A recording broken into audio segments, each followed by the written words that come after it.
আমি কি বলবো সেটা তো পরের কথা। উনি কি বলেছেন তাই তো বুঝলাম না। জনগণের সাথে কে কবে চুক্তি করেছে বলেন তো? মানে এগুলো সব একটা ভাষার আশা বের করে পাণ্ডিত্য দেখাবার চেষ্টা করা হচ্ছে। ওয়ালটন আবারও মিলিনিয়ার অফারে ওয়ালটন ফ্রিজ কিনে আপনিও হয়ে যেতে পারেন মিলিয়নিয়ার। একটা ইলেকশন যদি হয়, সেই ইলেকশনে আপনি ম্যানিফেস্টো দিয়েছেন, সবাই ভোট দিয়েছে, আপনি যদি একে একটা চুক্তি বলে ব্যাখ্যা করেন, করতে পারেন। রাজনীতিতে যারা ভদ্রলোক তারা বলবে ঠিক আছে, এর একটা ব্যাখ্যা দাঁড়ায়। কিন্তু এখনকার প্রশ্নে চুক্তির কী ব্যাপার আছে? ডক্টর ইউনূস কী চুক্তি করে আসছেন, কার সাথে চুক্তি করেছেন? এগুলো তো কথা না। যিনি বলছেন উনি কি চুক্তি করে আসছেন, ওই চুক্তির কোনো ইয়ে নেই। দ্বিতীয়ত একটা মানে আমি বলবো যে মিসকনসেপশনের মতো আমার বিবেচনা, আমি বলছি, অন্য কেউ অ্যাগ্রি করতে পারে, নাও করতে পারে। জুলাই সনদ যে বলা হচ্ছে, প্রথম কথা হলো জুলাই সনদ বলে কিছু হয়নি, হবে। হবে যে সেটা আবার কী বলা হচ্ছে, সমস্ত রাজনৈতিক দলগুলোর ঐকমত্যের ভিত্তিতে। আমরা তো কোনো ব্যাপারে ঐকমত্য হতে পারলাম না।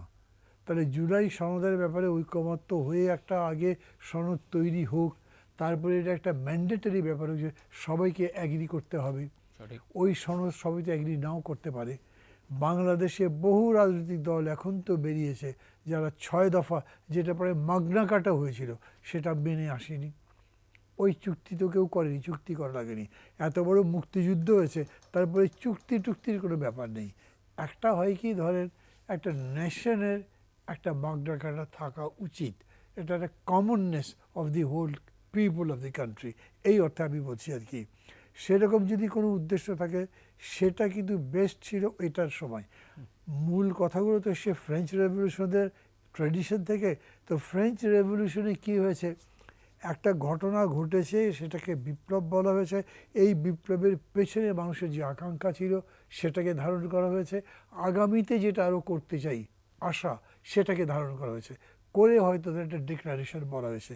মূলত তো ডিক্লারেশন বা চার্টার, আপনি যেটাই বলেন, এই আন্দোলনের, বিপ্লবের, অভ্যুত্থানের যে নামে বলেন, এইখানেও যদি ওই রকম একটা কিছু করতে চান সেটা করেন। কিন্তু আগেই আপনি বলবেন এইটা মানতে হবে। বাংলাদেশ বহু মানে শতদা বিভক্ত মতবাদের দেশ। এত বিভাজিত সমাজ তো আমি মনে করি খুব কমই আছে। তো এই বিভাজিত সমাজের মধ্যে কমননেসটা আনবেন কীরকম করে? এই দেশে স্ট্রং গ্রুপ আছে যারা মনে করে এটা ইসলামিক রিপাবলিক হওয়া উচিত, মানে স্ট্রঙ্গার গ্রুপ যারা মনে করে যে এইটা একটা সেকুলার দেশ হওয়া উচিত। এইখানে কেউ মনে করে যে এইটা একটা আপনার মানে বহু মতের দেশ হবে, লিবারেল। হ্যাঁ, এবং যেটাকে বলা হচ্ছে যে আপনার বহুত্ববাদ থাকবে। আবার এই দেশে বহুত্ববাদ মানে মনে করে এটা আল্লাহর কনসেপ্টের বিরুদ্ধে। আল্লাহ এক, বহুত্ববাদ হবে কেন? তো এতগুলো জিনিসকে ধারণ করে আপনি তারপরে একটা কমন জিনিস আনবেন, তবে তো এটাকে আপনি ঐক্যের জায়গায় নিয়ে আসতে পারবেন। এই চর্চাটা হয়নি। অত বড় মুক্তিযুদ্ধের পরে আওয়ামী লীগ ন্যূনতম একটা, ধরেন যে এই ডিক্লারেশন বা কোনো কিছু করবার চেষ্টা করেনি। ওইখান থেকে ওই মুজিবনগরের একটা ঘোষণা দেওয়া হয়েছে, ধরে নেওয়া হয়েছে যে এটাই সবাই ফলো করবে। তারা নিজেরাও শেষ পর্যন্ত ওগুলো তো ফলো করে নাই, ফলে ওই জিনিসটা দাঁড়াই নাই।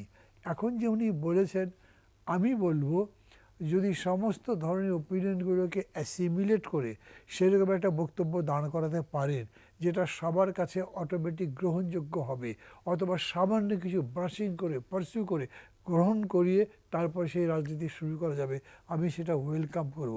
কিন্তু এটা মানতে হবে বলে আগেই যে আপনি একটা শর্ত জুড়ে দিচ্ছেন, যদি সবাই না মানতে পারে তখন কি হবে?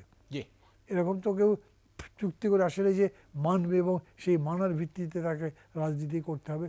এই কারণে আমি মনে করি এই কথাগুলো একটু অতিশয়োক্তি, একটু পণ্ডিতি করা এবং বাস্তব বিবর্জিত হয়ে যায়। যারা করছেন আমি নিশ্চয়ই মানি এরা সবাই খুবই বুদ্ধিমান মানুষ, শিক্ষিত মানুষ, তাদের নিজের নিজের ক্ষেত্রে সাকসেস আছে, যেটা ডক্টর ইউনূস বলেন। কিন্তু সবার চেয়ে বড় কথা আপনার মেইন ফিল্ডটা হচ্ছে এই মাটি, এই মানুষ। তাদের মধ্যে আপনার সাকসেসের রেট তো আমরা জানি না, সেটা টেস্টেডও হয়নি। সেটার উপরে আপনি চাপিয়ে দেবেন সমগ্র জাতি গোষ্ঠীর উপরে, এই জিনিসটা টিকবে বলে আমার মনে হয় না। আপনি বলেছিলেন 166টা দফা আপনাদেরকে দিয়েছিল সংস্কার প্রস্তাব। 130টা বা তারও বেশি এর প্রতি জাতীয় ঐক্যমত্য হয়েছে, তো বিলম্বটা কেন হচ্ছে? না, ওইটার ভিত্তিতে তো আপনার জুলাই সনদ করা হবে না এটা না বলা হচ্ছে না, না। তা না। মানে তারা কি করতে চান, একটা হচ্ছে যে এই হলো কমননেস ইন সংস্কার, রাইট। সেগুলো দিয়ে দেবে 166-র মধ্যে, ঠিক আছে 120টা হয়েছে তাই দেবেন, এগুলো আমরা করে ফেলবো। সব পার্টি বলবে যে হ্যাঁ আমরা একমত আছি, আমরা সংসদে গেলে এটা র্যাটিফাই করবো, তা তো বলতে Right, হবে, সঠিক। তা না হলে আপনি তো আইনে পরিণত করতে পারবেন না সবগুলো, যেগুলো যেগুলো সাপোর্টিভ ইয়ে লাগবে, মানে শেষ পর্যন্ত ওইটা র্যাটিফাই করতে হবে, সেটা করলেন। আর এইটা কিন্তু একদম অ্যাবসলিউটলি আর একটা জিনিস, সনদটা আলাদা, জুলাই পুরো, হ্যাঁ। সনদ মানে জুলাই অভ্যুত্থানের বিষয় এই 166-র মধ্যে নাই। এটা সবাই তো আমরা দেখেছি, Right. এটার উপর চর্চা করেছি, আমরা টিক চিহ্নগুলো দিয়েছি, এটার মধ্যে যেহেতু নাই তাহলে ওইটা আর একটা আলোচনা, সেই আলোচনা তো শুরুই করেন নাই। এটা যে কি করে করতে চাই তা আমি বুঝতে পারি না, এবং মাঝে মাঝে আমার মনে হচ্ছে আমি একটু সংশয়ের কথা বলে ফেলি, কারণ হঠাৎ করে একটা আননোন আনহার্ড জিনিস জাতির সামনে এনে দিলেন, এটা কেবলমাত্র জাতিকে কনফিউজ করতে পারে, এটা তো জাতিকে কোনো এনলাইটেন করতে পারবে না, আলো দেখাতে পারবে না, জানি আপনি সামনে যেতে পারেন। এই যে জুলাই সনদ বললেন, সনদটাই বোঝে কয়টা লোক, এটা তো সমগ্র মানুষের ঐক্যবদ্ধতা লাগবে, তা না হলে তো হবে না। এবং মানুষকে যদি আপনি মিনিমাম জিনিস, যেমন ধরেন বাঙালি জাতীয়তাবাদ, একমত হয়েছে মানুষ, সেটার পেছনে গেছে। ধরেন তারপরে জিয়া রহমান বাংলাদেশি জাতীয়তাবাদের কথা বলেছেন, আবার সমস্ত মানুষের কাছে সেইটা নিয়ে গেছেন, এইটা আপনি নিয়েই যাননি। যেমন এই জুলাই আন্দোলনটাকে আপনি কি অভ্যুত্থান বলবেন না বিপ্লব বলবেন, এটা নিয়ে কেউ কোনো বিতর্কই করেনি এখন পর্যন্ত।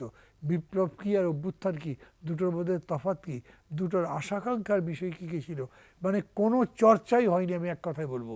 তারপরে এটাকে চাপিয়ে দেওয়ার এরকম প্রবণতা আমি কোনোভাবেই ভালো মনে করি না, বরঞ্চ এটা হতে পারে একটা প্রপোজিশন হোক, এই আমরা মনে করছি জুলাইয়ের সনদ হওয়া দরকার। যেমন আমি বলি আপনাকে, যে সমস্ত ছাত্র বন্ধুরা এই লড়াইটা করেছেন তাদের অনেকেই বা প্রায় সবাই এটা বলেছেন যে এক সময় একটা নন্দিত জিনিস পরে নিন্দিত হয়ে যায়। তা আমরা যেটা করেছি এটাও কোনো এক সময় যদি এমন হয় যে মানুষ অপছন্দ করছে, তাহলে আমাদের বিচার করতে পারে। অতএব রাষ্ট্র একটা প্রোটেকশন দিক যে এই জুলাই অভ্যুত্থানটা লিগ্যাল ছিল এবং এটা এদের একটা কৃতিত্বের বিষয়, তাহলে পরে কেউ মামলা করতে পারবে না, আমাদের সাজা দিতে পারবে না। আমি মনে করি এটার মধ্যে কিছু পয়েন্ট আছে, যদিও এটা ধরেন খুবই লিমিটেড সার্কেলের মধ্যে কথা হয়েছে, এটা কিন্তু ব্যাপক মানুষের মধ্যে আসে নাই এই বিষয়টা। ওই রকম করে যদি আসতো তাও হতো যে আমরা জুলাই অভ্যুত্থানে যারা হিরো ছিল, বয়স যত কমই হোক, তাদেরকে একটা আলাদা সম্মান দিলাম। কিন্তু আপনি তো তাদেরকে ধরে পার্টি করতে দিয়েছেন, তো পার্টি করলে ঝগড়া হবেই। আমি একটা পার্টি, আপনার আর একটা পার্টি, আমি তো বলতে চাইবো যে তোমার পার্টি চাইতে আমার পার্টি ভালো, না হলে পার্টি কন্টেস্ট হয় কীরকম করে। আদর্শের মধ্যেও যে সংঘাত, সেটা কিসের, কোনটা উন্নত সেটা বোঝাবার জন্য, তো কোনটা জনগণের জন্য কল্যাণকর সেটা বোঝাবার জন্য। তো সেই কাজটা যখন আপনি করবেন তখন মতপার্থক্য, মতান্তর এবং মতাদর্শগত বিতর্ক চলবেই। মানে আপনি যদি গণতান্ত্রিক পদ্ধতির কথা বলেন, তাহলে যারা ডিসেম্বর বলছে, তারা যারা এই জুন বলছে, তারা বসে পরস্পরের অ্যাডভান্টেজ ডিসঅ্যাডভান্টেজটা বলবে। আপনি কেন ডিসেম্বর চান আর আপনি কেন জুন চান সেটা কথা বলবে। এইখানে মনটা পরিষ্কার থাকতে হবে যে আমাদের কোনো হিডেন এজেন্ডা নাই, আমরা কারো দ্বারা ব্রিফ নই, কারো দ্বারা টিউটর নই, আমরা আমাদের বিবেচনা থেকে দেশের জন্য যেটা ভালো সেটা করব। কিন্তু সেটা না করে যদি ধরেন আপনার আসলে কোনো এজেন্ডা থাকে, বাংলাদেশে কিন্তু আজকাল মানুষের মধ্যে এরকম প্রশ্ন এসছে একটা দুটো ঘটনা নিয়ে, যেগুলো একেবারেই প্রাসঙ্গিক নয়। যেমন ধরেন এই যেটা হিউম্যান করিডোর, তো এগুলো কার জন্য বলা হলো? যেরকম করে একজন মানে ধার করে নিয়ে আসলেন উপদেষ্টা, তো কি বলে সিকিউরিটি জাতীয় নিরাপত্তা উপদেষ্টা, এগুলো নিয়ে তো অনেক কথাবার্তা হয়েছে, এবং এগুলোর পেছনে কার আগ্রহ আছে, কাদের এর মধ্যে বিশেষ থাকতে পারে, এগুলো নিয়েও কথাবার্তা হয়েছে। আমি মনে করি বাংলাদেশের জনগণ যথেষ্ট সচেতন আছে, এগুলো যত প্রকাশিত হবে তত তার বিরুদ্ধে প্রতিরোধ করে উঠবে, এগুলো টিকবে না। এগুলো বুঝে নেওয়া ভালো, যত বড়ই হন আপনি। তো সেটা যদি বুঝে নিয়ে এখন আলোচনার মাধ্যমে একটা নিষ্পত্তি করতে চান, তাহলে আমি একটা কথা বলেই আমার কথাটা শেষ করব। যখন প্রথম দফা আমাদের সাথে কথা হয়েছিল গণতন্ত্র মঞ্চের সঙ্গে, তখন আমি জোটের কোঅর্ডিনেটর। তো পাশাপাশি বসছি, ডক্টর ইউনূস এমনি আমার শিক্ষক ছিলেন, সম্পর্ক অনেক ভালো ছিল, এখন উনি আমাকে ভালো জানেন, স্নেহ করেন। ওনাকে আমি জিজ্ঞেস করলাম, স্যার আপনি চান কি? মানে আমি বললাম যে আপনি এত বড় হয়েছেন যে আপনার জন্য এখন প্রধান উপদেষ্টার এই পদটাও বড় মনে হয় না, আপনি এটা থাকতে চান না আরও বড় হতে চান? কারণ আমি এখানে থাকবো, কারণ আমার এরকম লক্ষণ মতলব নেই। তো আমি বললাম যে আপনি একটাই করতে পারেন, যে একটা ফেয়ার ইলেকশন দিতে পারেন, that will be an example not for Bangladesh but the whole of the third world country, যে দেখো এরকম মানুষও আছে যিনি দেশের ভালো বুঝে ক্ষমতা ছেড়ে চলে যেতে পারেন। You will go down in history. আমি তাই করব। বিশ্বাস করে আমি বিশ্বাস করেছি, বক্তৃতা করেছি বহু জায়গায় যে না উনি ক্ষমতা নিয়ে কিছু করবেন না। নাও আই এম কনফিউজড, একদিন পরে উনি এটা কী করছেন। তো এইটা উনি বুঝলেই ভালো, উনি বুঝলেই হবে, বাকিরা কেউ খুব যে ম্যাটার করে তা মনে করি না। এরপরে যে সমস্ত সেক্টর আছে এগুলো ওনার ডিটারমিনেশন থাকলে তারাও বুঝে নেবে যে কোনটা করা ভালো হবে। ইউরোপিয়ান ইউনিয়ন খুব ক্যাটেগরিক্যালি বলেছে যে তোমাদের ইলেক্টেড গভর্নমেন্ট না আসলে আমরা ইনভেস্টমেন্ট যাব না, খুবই স্বাভাবিক, একদম পরিষ্কার। হ্যাঁ, তো আমেরিকানরা হয়তো সেরকম মনে করে। আমি মনে করি এই যুক্তি সমৃদ্ধ আলোচনা হলে, ধরেন 1 রাউন্ড 2 রাউন্ড আলোচনার পরে সিদ্ধান্ত আসা সম্ভব। লতিফুর রহমান সাহেব দায়িত্ব নিলেন, 6টার সময় দায়িত্ব নিয়েছেন, রাত 9টা না 10টার সময় 15টা সেক্রেটারি ট্রান্সফার করে দিয়েছেন, এবং বাকি সেক্রেটারি সোজা হয়ে গেছে যেখানে তাড়ি বাড়ি চলবে একটা না, ঝাঁকুনি দিয়েছিল পুরো প্রশাসনের মধ্যেই। মানে সোজা হয়ে গেছে, ওরা ঠিক মতো বিহেভ করেছে। আমার কাছে খুবই অবাক লেগেছে সচিবালয় নিয়ে যে কত কমপ্লেন সবাই করে। আমি 2-1 অ্যাডভাইজারকে জিজ্ঞেস করেছি, তারা বলে ভাই 15 বছর ধরে ওরা এটাকে সাজিয়ে তুলেছে, একদিনে কি ইয়ে করা যায়? তা আমি তাদেরকে বলেছি যে লতিফুর রহমান বলতে দিতে পারেন কয়েক ঘন্টায়, আপনারা পারেন না কেন? তার মানে আপনাদের কোনো হোমওয়ার্ক নাই, না যদি থাকে তো 7 দিন সময় নেন, দিয়ে ওয়ার্ক করে তারপরে করেন। তারা কাজটা করেনি। দেখেন বিকল্পটা কি হয়েছে, ছাত্ররা সব লিফটে করে হোক সিঁড়ি বেয়ে হোক 14 তলে উঠে গেছে, পরীক্ষা দিতে পারবে না তারা, কারণ তারা আন্দোলন করে টায়ার্ড এই ওই, এবং অটো পাস দিয়েছে গভর্নমেন্ট। ওই গভর্নমেন্ট বানবে কে? এরা একেবারেই অ্যাডমিনিস্ট্রেশন সম্পর্কে কাঁচা, এই কারণে ওই জিনিস পারেনি। পুলিশে তো কিছু করেই নেই। আর সামরিক বাহিনীর কথা যে বললেন, মানে এটা খুবই বিস্ময়কর।